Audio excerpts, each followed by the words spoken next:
चलिए इस वक्त सीधे आपको सुनाते हैं, अमित शाह कुछ बोल रहे हैं। इसमें और एनआरसी में क्या फर्क है, क्योंकि ऑलरेडी लोग कहने लगे हैं कि ये बीजेपी सरकार के बैकडोर एंट्री के थ्रू एनआरसी ला रही है। देखिए, दोनों में मूलभूत अंतर है। एनपीआर जो है वो जनसंख्या का रजिस्टर है, जो पॉपुलेशन रजिस्टर है। देश में जो भी रहते हैं उनके नाम रजिस्टर्ड किए जाते हैं, जिसके आधार पर देश की अलग अलग योजनाओं का आकार बनता है। और एनआरसी है, नेशनल रजिस्टर ऑफ सिटीजन्स। इसमें से हर व्यक्ति से प्रूफ मांगे जाते हैं कि आप बताइए कि भाई आप किस आधार पर इस देश के नागरिक हो। ये दोनों प्रक्रिया का कोई लेन देन नहीं है, न दोनों प्रक्रिया का एक दूसरे के सर्वे में उपयोग हो सकता है। एनपीआर के लिए जो अभी प्रक्रिया चलेगी, इसका उपयोग कभी भी एनआरसी के लिए नहीं हो सकता। दो कानून भी अलग है। मगर ये प्रक्रिया मैं थोड़ी स्पष्टता कर दूं कि ये भारतीय जनता पार्टी की सरकार ने शुरू नहीं की है। 2004 में यूपीए सरकार ने एक कानून बनाया जिसके तहत प्रक्रिया चालू हुई, और 2010 में जब जनगणना हुई 2010-11 में, इसके साथ इसको किया गया। अब फिर से जनगणना हो रही, इसके साथ ही करने का प्रावधान है। सरकार ने आज निर्णय करा है। तो मैं पहले ये स्पष्टता कर देना चाहता हूं कि एनपीआर का कोई भी डेटा एनआरसी के उपयोग में आ ही नहीं सकता, क्योंकि ये अलग प्रक्रियाएं हैं और उसमें नागरिक से अपने नागरिक होने के लिए कुछ दस्तावेज मांगे जाते हैं और कुछ प्रक्रिया जो आसाम में हुई है अभी। इसके अंदर देश के अंदर रहने वाला हर कोई व्यक्ति अपनी स्वतः की इच्छा से एक ऐप के अंदर भरकर भेजेगा, कोई सपोर्ट डॉक्यूमेंट नहीं मांगे। एनआरसी में प्रूव करना पड़ेगा और एनपीआर में सिर्फ साइन करना पड़ेगा, इंफॉर्मेशन भरना पड़ेगा, और ये सब वॉलंटरी है एनपीआर का एक्सरसाइज। वॉलंटरी मतलब कुछ इंफॉर्मेशन नहीं है तो भी कोई दिक्कत नहीं है इसमें। तो उसमें कुछ खाने खाली रखे जा सकते हैं जी। तो अगर कौन से ऐसे सवाल हैं एनपीआर में जो इस बार नए हैं, पिछली प्रक्रिया में नहीं थे और इस प्रक्रिया में जोड़े जाए? देखिए, एक दो चीजें नई हैं जिसमें घर में कितने, घर का एरिया क्या है, घर में पशु कितने हैं, इस प्रकार की कुछ चीजें नई हैं, जिसके आधार पर राष्ट्र की सारी योजनाओं का एक खाका बनता है।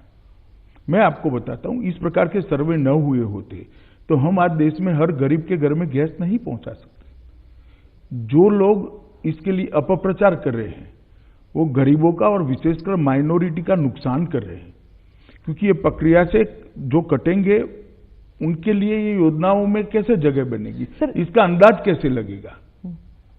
मैं आपको बताता हूं कि गुजरात का सूरत शहर है, ढेर सारे वहां उड़ीसा से, यूपी से, बिहार से लोग आकर बसे हैं, रोजी रोटी के लिए बसे, परिवार के साथ भी बसे हैं। अब जब एनपीआर के माध्यम से ये मालूम नहीं पड़ेगा कि कितने उड़िया बच्चे यहां रहते हैं, तो उड़िया भाषा की प्राथमिक शालाएं वहां कितनी खोली जाएगी, आप मुझे बताइए। कैसे सरकार तय करेगी? म्युनिसिपल कॉर्पोरेशन कैसे तय करेगा? हिंदी भाषी स्कूल्स कितनी खोली जाएगी, वो कैसे तय करेंगे? क्योंकि गुजरात में प्राइमरी एजुकेशन गुजराती में है ऑब्वियसली। इस प्रकार के पर्पस के लिए एक जनगणना मतलब सेंसस और एनपीआर दोनों का उपयोग होता है। मैं उस पे वापस आती हूँ सेंसस पे, पर आपने माइनॉरिटीज का जिक्र किया, इसलिए मैं माइनॉरिटी लीडर ओवैसी के बारे में बता रही हूँ। उन्होंने खुद कहा है कि ये एनआरसी का दूसरा नाम है, बस एक दूसरे नाम से एनआरसी लाया जा रहा है। देखिए, ओवैसी साहब अगर हम कहेंगे सूर्य पूरब में उदित होता है तो कहेंगे नहीं नहीं भाई पश्चिम में होता है, ये उनका स्टैंड होता है। मुझे तो इससे कोई आश्चर्य नहीं। फिर भी मैं ओवैसी साहब को भी आश्वस्त करना चाहता हूं देश के गृह मंत्री के नाते कि इसका एनआरसी की प्रक्रिया से कोई लेन देन नहीं है। ये बहुत अलग प्रकार की प्रक्रिया है। तो सर, जब माइनॉरिटीज की जिक्र कर रहे हैं आप, तो माइनॉरिटी हमेशा ये घबराहट होती है माइनॉरिटी कम्युनिटी में कि ये बार बार जो सवाल पूछते हैं, क्या आप नागरिक हैं, क्या आप यहाँ पर कब से हैं, कितने साल से हैं, जब बार बार सवाल उठता है तो दस्तावेज तो पेश करना पड़ेगा ना। एक भी सवाल ऐसा नहीं है कि आप नागरिक हैं।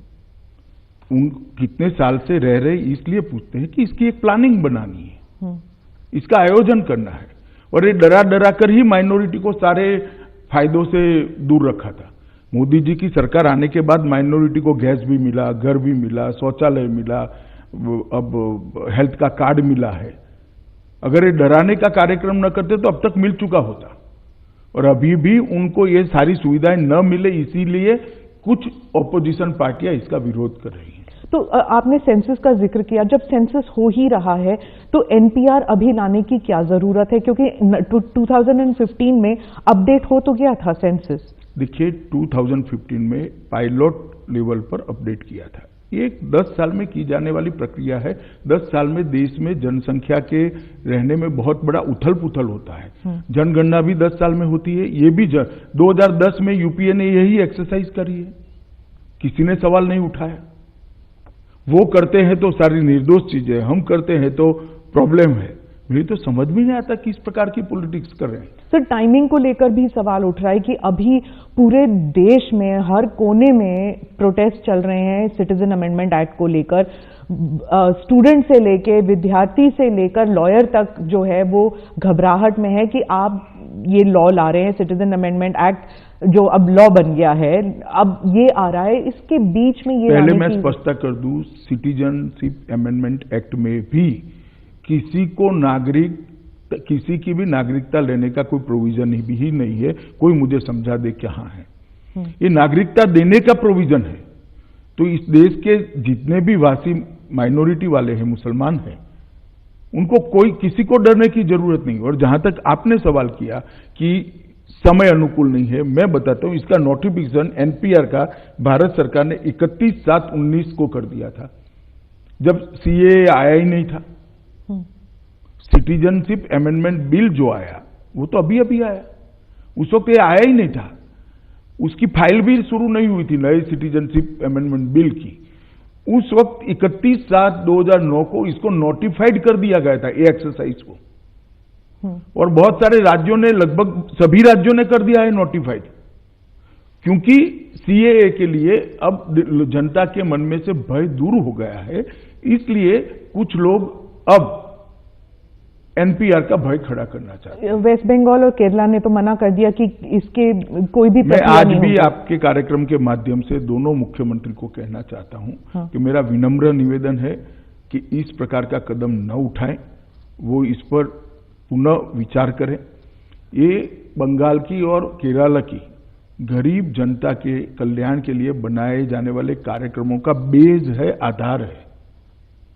कृपया आप पॉलिटिक्स के लिए ये गरीब जनता को डेवलपमेंटल प्रोग्राम के बाहर मत रखिए, इनको जोड़ दीजिए।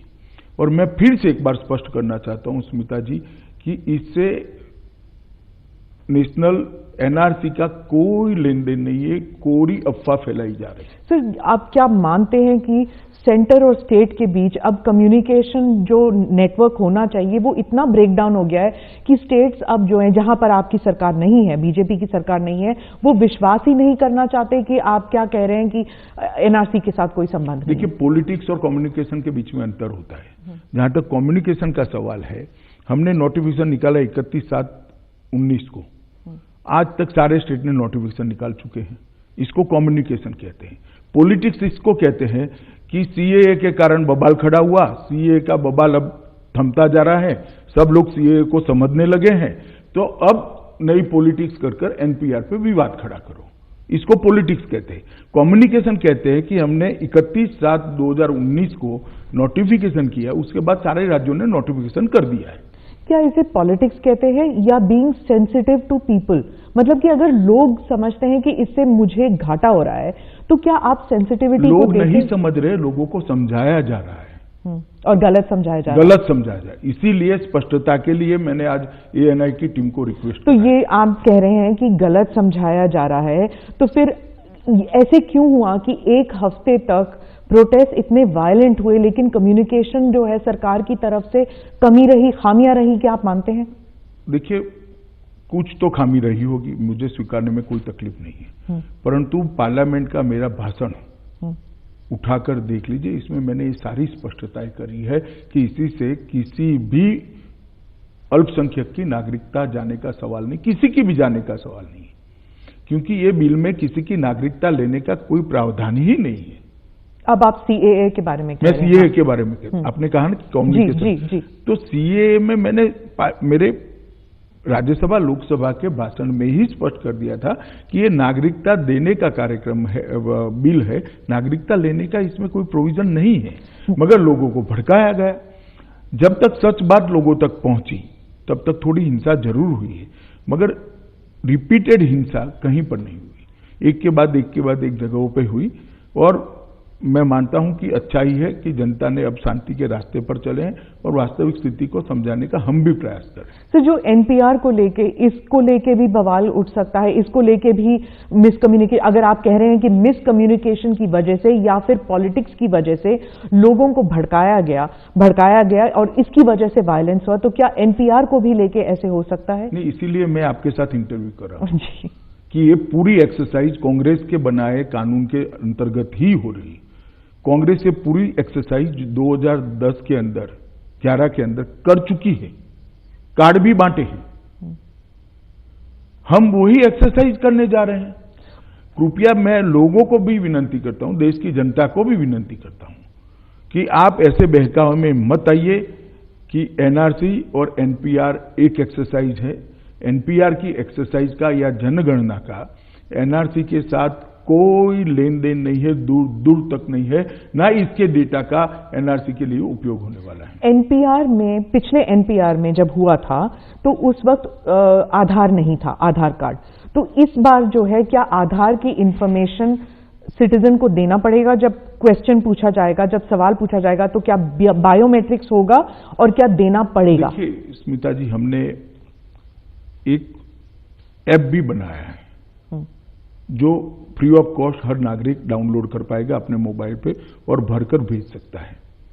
तो जब जनगणना अधिकारी आएंगे, एनपीआर के बनाने वाले लोग आएंगे, तब सिर्फ टिक कर 10 मिनट के अंदर काम समाप्त हो जाएगा। कोई डॉक्यूमेंट नहीं लेना है, कुछ नहीं लेना है। जो इन्फॉर्मेशन आप देंगे उसका सरकार रजिस्टर बनाएगी और ये इन्फॉर्मेशन के आधार पर आने वाले 10 दिनों तक भारत की विकास की योजनाओं का प्लानिंग होगा, भारत के विकास का खाका तैयार करेगा। तो जो आधार का नंबर होता है, क्या उसमें नंबर वगैरह देना पड़ेगा? नंबर देंगे तो प्रोविजन तो है, मतदाता नंबर भी मांगा गया है, लास्ट टाइम भी मांगा गया था, और देने में कोई हर्ज नहीं। आपने आधार निकलवाया, आपका नंबर है, तो देने में क्या।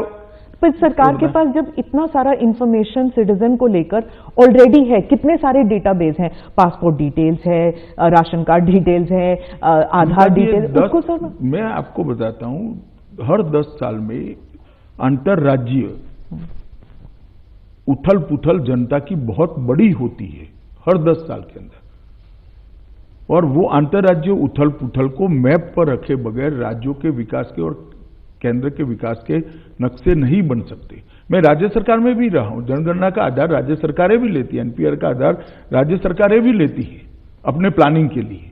ये नहीं बन सकता, और एक संवैधानिक प्रोविजन है हर 10 साल में जनगणना करना, ये संवैधानिक प्रोविजन है। तो ये डुप्लीकेशन एफर्ट नहीं है? सेंसस 2021 जरा भी नहीं, दोनों एक साथ करने वाले हैं, कहां डुप्लीकेशन होगा? एक ही व्यक्ति, मतलब वही सवाल अगर दोनों में पूछना है तो फिर देखिए, मैंने आपको कहा 2 अलग एक्ट है, 2 अलग पर्पस है, मगर मैं फिर से स्पष्ट कर देता हूं कि कहीं पर भी देश के किसी भी नागरिक ने मन में ये शंका लाने का कोई कारण नहीं है, और विशेषकर माइनॉरिटी के भाइयों बहनों को, मुस्लिम भाइयों बहनों को, कि इसका उपयोग एनआरसी बनाने के लिए होगा।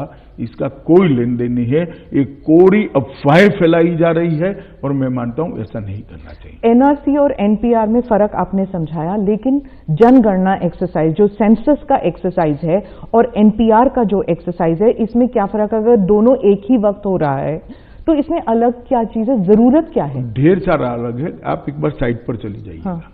ढेर सारा अलग है, इसीलिए 2 कानून बनाए गए। और मैं अभी भी, आप देखिए, सवाल एनपीआर से कोई तकलीफ नहीं है। एनपीआर से तकलीफ होती तो इतने नोटिफिकेशन क्यों निकलते? 2010 में क्या हो, क्यों हुआ विवाद नहीं हुआ? 2015 में हुआ, क्यों विवाद नहीं हुआ? सवाल सीएए से खड़ा हुआ, जो अफवाहें फैलाई गई। सीएए में भी अब लोग समझने लगे हैं कि इससे किसी की नागरिकता नहीं जाने वाली है, माइनॉरिटी की भी नहीं जाने वाली। ये नागरिकता देने का कानून है। अब जब सीए की विवाद समाप्त हो रहा है तो एक नया विवाद खड़ा करने का एक राजनीतिक प्रयास हो रहा है। मैं अभी भी सभी राजनीतिक दल को भी कहना चाहता हूं, अगर आपके मन में स्पष्ट रूप से कोई शंका है तो मैं सार्वजनिक रूप से एएनआई को कह रहा हूं, पूरा देश सुनेगा इसको, कि आप शंका निकाल दीजिए कि ये डेटा का उपयोग एनआरसी बनाने में होगा या यही एनआरसी है। दो में से एक भी सच्चाई नहीं है। और अगर ये पॉलिटिकल विवाद है तो कृपया ऐसा मत करिए। इसका क्या, इस डेटा का इस्तेमाल क्या पॉलिटिक्स के लिए नहीं किया जा सकता? किया जा सकता है ना, क्योंकि ये तो पब्लिक इंफॉर्मेशन हो जाता है ना। जैसे आधार का जो इंफॉर्मेशन है वो प्राइवेट इंफॉर्मेशन है, वो अलाउड नहीं है किसी को आउट करने के लिए, लेकिन एनपीआर का जो डेटा है, इसीलिए तो मैं कह रही थी कि विश्वास नहीं हो रहा है सरकार। मगर स्मिता जी मुझे ये बताइए कि मैं जब कह रहा हूं दो कानून अलग है, इसका कोई सर्वे एनआरसी के काम में आ ही नहीं सकता। वो उसके पास से प्रूफ मांगने पड़ेंगे, प्रूफ मांगे मगर किसी की नागरिकता को टच नहीं कर सकते हो आप, उसको सुनना पड़ेगा, उसके बाद में भी एक लीगल प्रोसेस है। ये कुछ नहीं हो सकता इसमें से, इसलिए मैं कह रहा हूं कि इसका उपयोग एनआरसी में नहीं हो सकता है।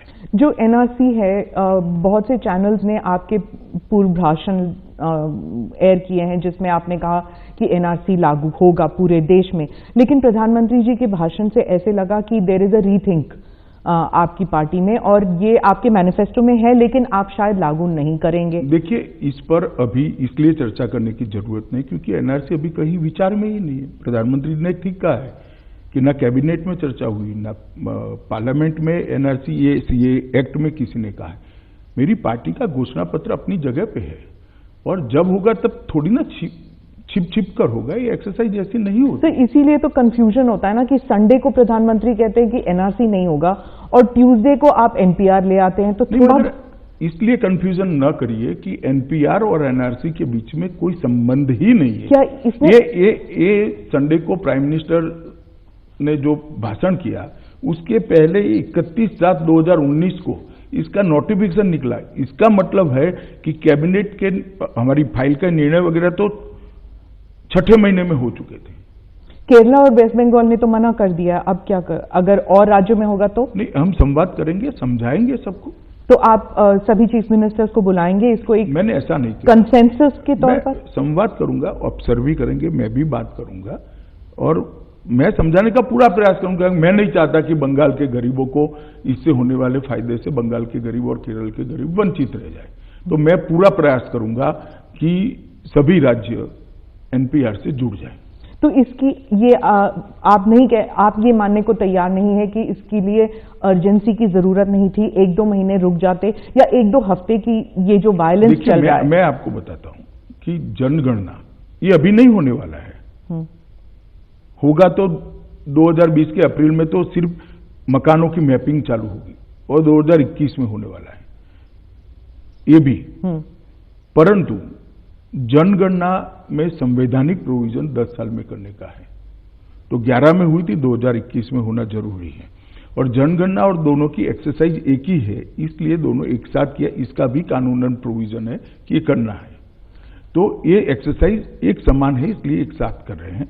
और अभी नहीं होने वाला है, अप्रैल के अंदर तो मैपिंग होगी मकानों की और 21 के फरवरी के अंदर एक्चुअल जनगणना और एनपीआर बनना शुरू होगा। सर, मैं मानती हूं कि आप जो कह रहे हैं 2020 और 2021 में, उसकी अर्जेंसी के लिए नहीं कह रही मैं, अर्जेंसी कह रही हूं ये अनाउंसमेंट, ये कैबिनेट डिसीजन की। मतलब ऐसे इंप्रेशन ऐसा है सर इंप्रेशन ऐसे आ रहा है कि बीजेपी सरकार सोच रही है कि ये जो प्रोटेस्ट चल रहे हैं इससे हम क्लाइम डाउन नहीं होंगे। मतलब जो बीजेपी का रूल एजेंडा है वो जरूर होगा, चाहे प्रोटेस्ट। पहले मैं बता दूं, एनपीआर ना हमारे घोषणा पत्र का एजेंडा है ना हमारा एजेंडा है। ये यूपीए सरकार ने, कांग्रेस सरकार ने बनाया हुआ कानून है, क्योंकि गवर्नमेंट कंटिन्यूअस प्रोसेस है और अच्छी एक्सरसाइज है, इसलिए हम इसको कर रहे हैं। दूसरी बात, ऐसे कोई अहंकार का विषय नहीं है स्मिता जी कि हम नीचे नहीं गए, नीचे नहीं दिखना चाहिए या हम ऐसा नहीं दिखना चाहिए इसलिए हम ये कर रहे, ऐसा नहीं है। ये ऑलरेडी लेट है।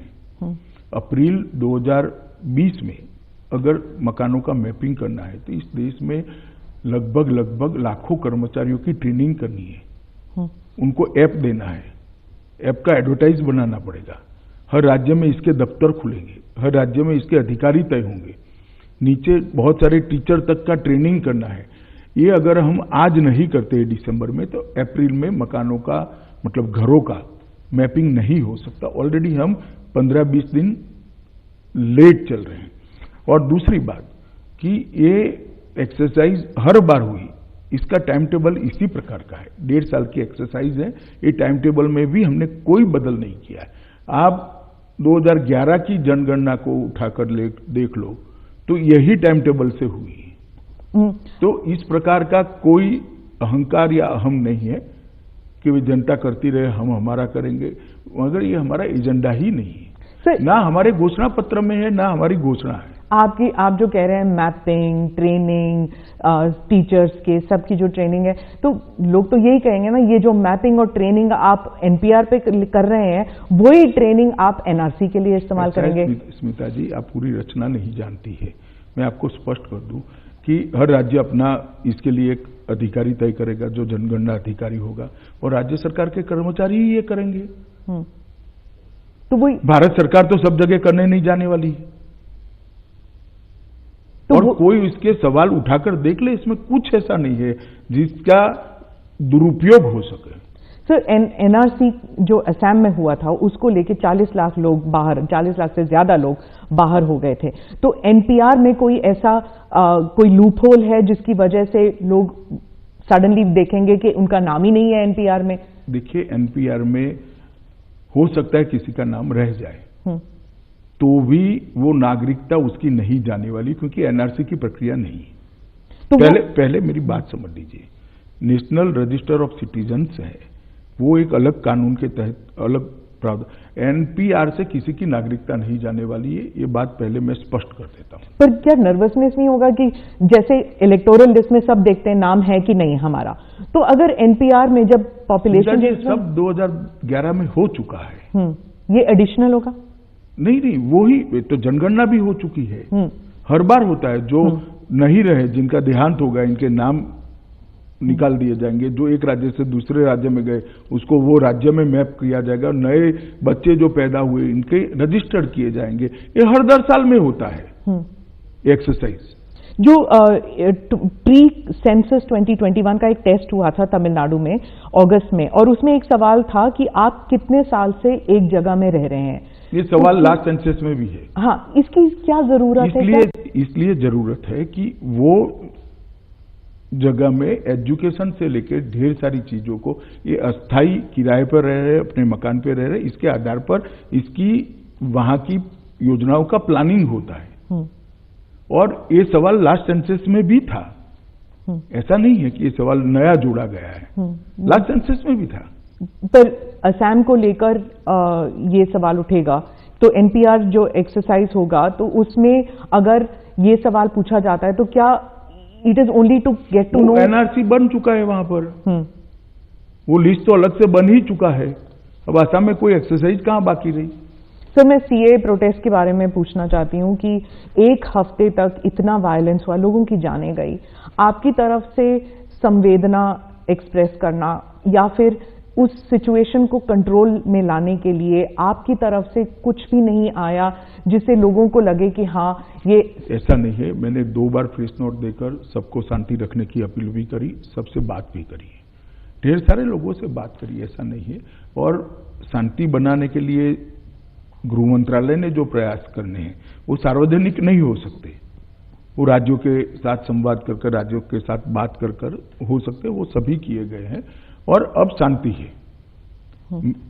मेरा इतना ही कहना है कि जैसे सीए के लिए एक भ्रांति फैलाई गई, इस प्रकार की भ्रांति एनपीआर के लिए नहीं फैलानी चाहिए। क्या एक किस्म से इंटेलिजेंस फेलियर था कि आपकी सरकार को ये नहीं पता था कि सारे मुल्क में इस तरह से प्रोटेस्ट वायलेंट होंगे? देखिए, सीए का सबसे बड़ा अगर रेजिस्टेंस कहीं से आना था तो नॉर्थ ईस्ट और बंगाल से आना था, क्योंकि ढेर सारे शरणार्थी वहां हैं वहां उनको नागरिकता मिलेगी तो लोकल लोगों के अंदर अनरेस्ट आ सकता था। वहां कंपेरेटिवली कुछ नहीं हुआ, कंपेरेटिवली। और बाकी सारे राज्य जहां सीए का कोई लेन देन ही नहीं है, वहां पॉलिटिकल आंदोलन चलाया गया। मैं मानता हूं कि इस प्रकार के सेंसिटिव मुद्दों को पॉलिटिकली तराजू में रखकर नहीं देखना। तो हर राज्य में जो प्रोटेस्ट हो रहे हैं, आप मानते हैं कि ये आप समझते हैं, आपके इंफॉर्मेशन के? मेरी इंफॉर्मेशन छोड़े ना, आपकी इंफॉर्मेशन मुझे बताए, कॉल किसने दी है? सर मैं आपके पास आता ही है, कॉल देती है तो प्रेस नोट आती है कि आज हम बंद बुला रहे हैं, आज हम समाजवादी पार्टी, तृणमूल कांग्रेस, कांग्रेस पार्टी, ये तो सिटीजन्स प्रोटेस्ट चल रहे हैं हर जगह। नहीं, मतलब स्टूडेंट्स बाहर निकल रहे हैं, सिविल सोसाइटी बाहर निकल रही है। कॉल तो वही लोग पॉलिटिकल पार्टियों ने ही दिया है, सिविल सोसाइटी भी है इसमें, ऐसा नहीं है। मगर प्रोटेस्ट जो कर रहे हैं वो पॉलिटिकल पार्टियां ही कॉल दे रही हैं। क्या आपकी तरफ से, सरकार की तरफ से, सेंट्रल गवर्नमेंट की तरफ से क्या एक रीच आउट प्रोग्राम हो सकता है सिविल सोसाइटी के लिए, स्टूडेंट्स के लिए, समझाने के लिए कि ये सीए जो है ये नेगेटिव नहीं है, ये मैं अभी से रीच आउट प्रोग्राम चालू करता हूं। मैं बता देता हूं सीए क्या है। Citizenship amendment act Bharat, Pakistan और बांग्लादेश में जो माइनॉरिटी है और जो अपना धर्म बचाने के लिए अपनी प्रताड़ना से भागकर यहां आए हैं, उनको नागरिकता देने का कार्यक्रम है। भारत में रहते हुए एक भी व्यक्ति की नागरिकता छीनने का कार्यक्रम नहीं है। जो भ्रांति फैलाई गई है कि सीएए से विशेषकर माइनॉरिटी की नागरिकता चली जाएगी, जिनके पास कार्ड नहीं है, ये नहीं है, वो भी गलत बात है। मगर सीएए में तो नागरिकता जाने का कोई प्रोविजन ही नहीं है। इसलिए ये जो भ्रम फैलाया जा रहा है वो अब धीरे धीरे जनता तक चीजें पहुंची है और जनता समझने भी लगी है कि भाई किसी की नागरिकता जाने का सवाल ही नहीं है। इसलिए धीरे धीरे अब यू टर्न हो रहा है। सर, जो वायलेंस हुआ है, हिंसा हुआ है, उसमें पुलिस की तरफ से और पुलिस पर बहुत हिंसात्मक कार्य हुए हैं, तो इसको आप जरा बताएंगे कि ये ना हो और इसके लिए आपने कंडेम किया है वायलेंस को, पुलिस को सेंसिटिव होने के लिए कोई ट्रेनिंग दी जाएगी? देखिए, पुलिस, जहां तक पुलिस का सवाल है, वो ट्रेनिंग कंटिन्यूअस प्रोसेस से दी ही जाती है। मगर आप मुझे बताइए, जब कोई बस जला देता है, बस के अंदर पैसेंजर बैठे हैं, वो जल जाएंगे तो क्या होगा? पर पुलिस भी आईसीयू के अंदर घुस गई। एक सेकंड, एक दुकान जला देते हैं, उसके अंदर कोई लोग बैठे हैं, उनका क्या होगा? पुलिस को फायरिंग करने का तो स्टेज तब आता है जब किसी की जान खतरे में आती है, और वो नहीं करता है तो वो उसकी ड्यूटी नहीं निभाता है। और आईसीयू के अंदर घुसे भी ऐसी इक्का दुक्का घटनाएं हुई होगी जहां दंगाई वहां भागकर घुसे होंगे, उनके पकड़ने के लिए गए होंगे, परंतु ऐसी घटनाएं टालनी चाहिए, इसमें कोई दो राय नहीं है। मगर एक सेफ जगह पर इंटरव्यू करते करते इसकी चर्चा करना और हजारों पत्थर सामने से आ रहे हो, उस वक्त धैर्य रखना, उसको अपनी भी जान बचानी है, जनता की भी जान बचानी, हमने इसकी भी पोजीशन समझनी चाहिए। सर, प्रधानमंत्री ने कहा था डिटेंशन सेंटर्स को लेकर, और आज के अखबार में डिटेंशन सेंटर के फोटो तक आ गए हैं, तो क्या ये डिटेंशन सेंटर हैं, बन रहे हैं? क्या लोगों को इसमें डाला जाएगा जो अपना सिटीजनशिप प्रूव नहीं कर सकता? इसको जरा क्लैरिफाई कर दीजिए। देखिए, डिटेंशन सेंटर जो बने हैं वो कंटिन्यूअस प्रोसेस है। इस देश में ऐसा नहीं है कि कोई भी नागरिक, दुनिया में से कोई भी आदमी घुसकर रह सकता है। इस देश का एक कानून है, अगर एक नागरिक पकड़ा जाता है, कोई भी देश का है, यूरोपियन देश का है, जिसको वहां जाने की परमिशन नहीं है, यहां रहने की परमिशन नहीं है, वीजा नहीं है, पासपोर्ट नहीं है, तो उसको पकड़कर डिटेंशन सेंटर में रखा जाता है। बाद में इसको वापस भेजने की प्रक्रिया होती है, डिपोर्ट की प्रक्रिया होती है। ये डिटेंशन सेंटर और एनआरसी का कोई लेन देन नहीं है। डिटेंशन सेंटर में रेफ्यूजीज को नहीं रखा जाएगा, इलीगल माइग्रेंट्स को रखा जाएगा, क्या ये कहने की? ये जो अभी डिटेंशन सेंटर चर्चा में आया है वो वही है। क्या है? इलीगल माइग्रेंट जो कहीं पर भी पकड़े, उसको रखे कहां? जेल में नहीं रख सकते आप। उसको एक डिटेंशन सेंटर में रखते हैं और बाद में वो देश के साथ बात करके उनको वापस भेजने की व्यवस्था करते हैं। तो अगर वो माइग्रेंट जो बाहर से आया है, उसके पास, उसने अगर अप्लाई नहीं किया रेफ्यूजी स्टेटस के लिए, तो वो इलीगल हो गया।